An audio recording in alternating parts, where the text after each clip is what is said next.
kí ni ìbáṣepọ̀ tí ń bẹ láàrin Ọ̀yọ́ àti Ìbàdàn? ọ̀pọ̀ mo sọ fún ọ pé Báṣọ̀run Olúyọ̀lé ọmọ ni Ìbáṣọ̀run Ọ̀yọ́ ni Báṣọ̀run Ọ̀yọ́ ló bí ló bí Ìbà Olúyọ̀lé. dáadáa ọmọ ìyá rẹ̀ ọmọ Aláàfin ni Adégbòlú àbọ̀ ọmọ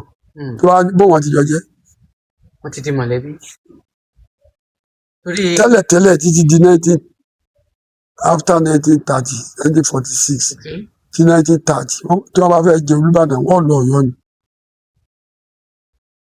nítorí Olúbàdàn wa gbà pé Ọ̀yọ́ ni wá ni a lọ gba Aláàfin lọ àlọ gba fẹ́ jẹ Olúbàdàn àgbẹ ayé Western region láti Ìbàdàn sí headquarter by population and derivation nǹkan tí wọ́n bá rí àti pípọ̀ yìí ọba Ọ̀yọ́ náà fi jẹ́ kó wọ́n máa gbó Ọ̀yọ́ padà pípa ní population bẹ́ẹ̀ ni ó bá jẹ́ ọba Olúbàdàn tẹ́lẹ̀ wọ́n lọ Ọ̀yọ́ ni wọ́n lọ sọ bá Aláàfin pé a fẹ́ jẹ Olúbàdàn. Olúbàdàn fẹ́ jẹun ní ọjọ́ máa wá àwìn láwà ní títí di 1930.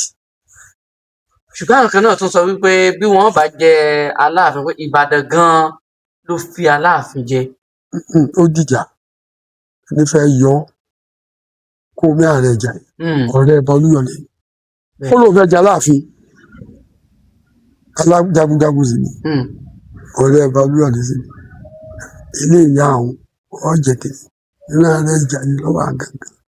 kò ní gbà àwọn ẹ̀ṣẹ̀ sọ ràn wọ́n lọ pé kí o pé yàn àfi wọ́n jẹ àwọn ọba tí wọ́n lè pé Ìbàdàn fi jẹ rí níbi àwọn wo nǹkan